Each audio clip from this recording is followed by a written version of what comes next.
Sobat investor, apa kabar Anda hari ini? Semoga sehat, berkah, dan bahagia selalu. Saya, Heri Kurniawan, Wakil Pemimpin Redaksi IDEX Channel TV, akan menemani Anda dalam di editorial. Hari ini kita akan membedah terkait 5 stimulus pemerintah yang baru-baru ini diumumkan. Apakah stimulus ini benar-benar akan mendongkrak pertumbuhan ekonomi Indonesia? Di tengah tantangan global, ketidakpastian pasar, dan tekanan terhadap daya beli masyarakat, pemerintah meluncurkan paket stimulus ekonomi 5 sekaligus. Sebelum lebih jauh, kita terlebih dahulu mengupas apa itu stimulus ekonomi. Stimulus ekonomi adalah kebijakan pemerintah yang bertujuan menggerakkan ekonomi nasional.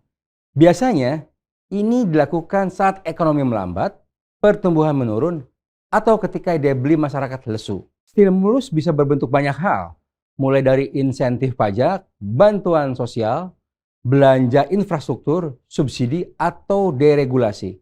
Tentu tidak lain dan tidak bukan. Kebijakan ini diambil untuk mendorong konsumsi, investasi, dan produksi. Sahabat investor, apa saja stimulus yang diluncurkan pemerintah? Stimulus fiskal, relaksasi pajak UMKM dan pengurangan PPh khusus untuk UMKM dengan omset di bawah 500 juta rupiah per tahun bebas dari pajak. Serta PPh badan diturunkan dari 22% ke 19%. Stimulus sosial, bantuan langsung tunai atau BLT, dan kartu sembako.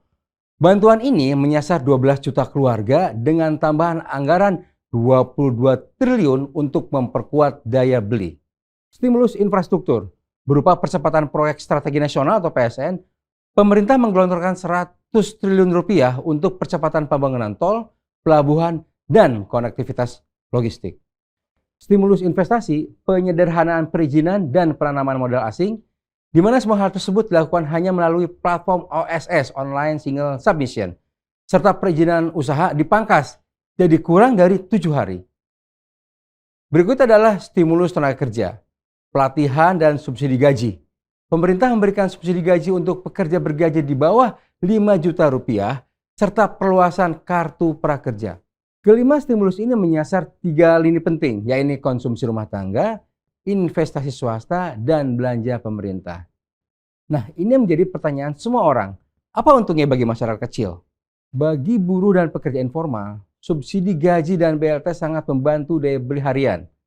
Dengan harga pangan yang naik, BLT bisa jadi penyelamat rumah tangga. UMKM yang merupakan tulang punggung ekonomi mendapatkan angin segar lewat pembebasan pajak dan pinjaman murah.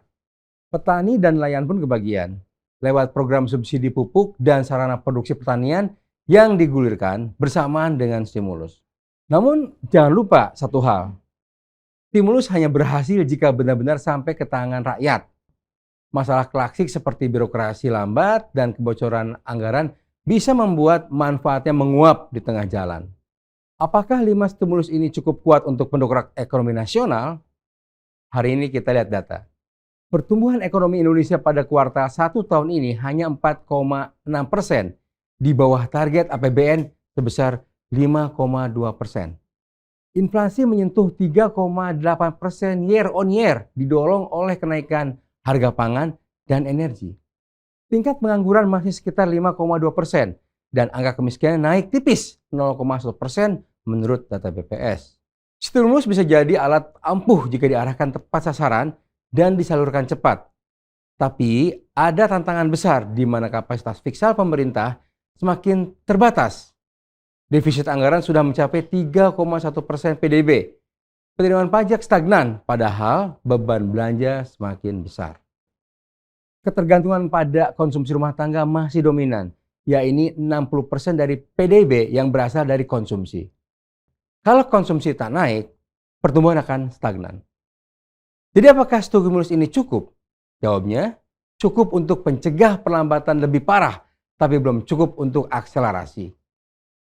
Sobat investor, kami memberikan beberapa catatan penting. Stimulus bukan solusi jangka panjang, namun hanya semacam perda nyeri. Yang dibutuhkan adalah reformasi struktural, mulai dari reformasi pajak, pendidikan, vokasi, sampai tata kelola pangan industri. Distribusi stimulus harus transparan. Jika penyaluran tidak berbasis data dan diawasi ketat, stimulus dapat disalahgunakan atau tidak berdampak. Perlu fokus pada transformasi ekonomi. Indonesia harus keluar dari jebakan ekonomi konsumsi dan mulai mendorong industri bernilai tambah, digitalisasi UMKM, dan hilirisasi sektor pertambangan serta pertanian.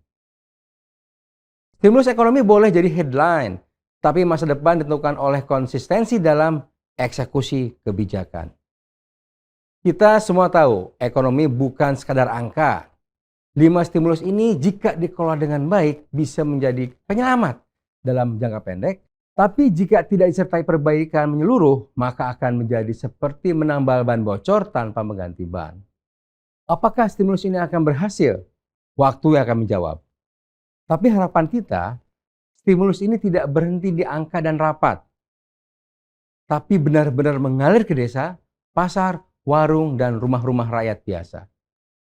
Pantau terus berita ekonomi bisnis dan pasar modal di IDX Channel TV, idxchannel.com, dan media sosial IDX Channel. Demikian di editorial hari ini, saya, Heri Kurniawan, pamit undur diri, sampai jumpa.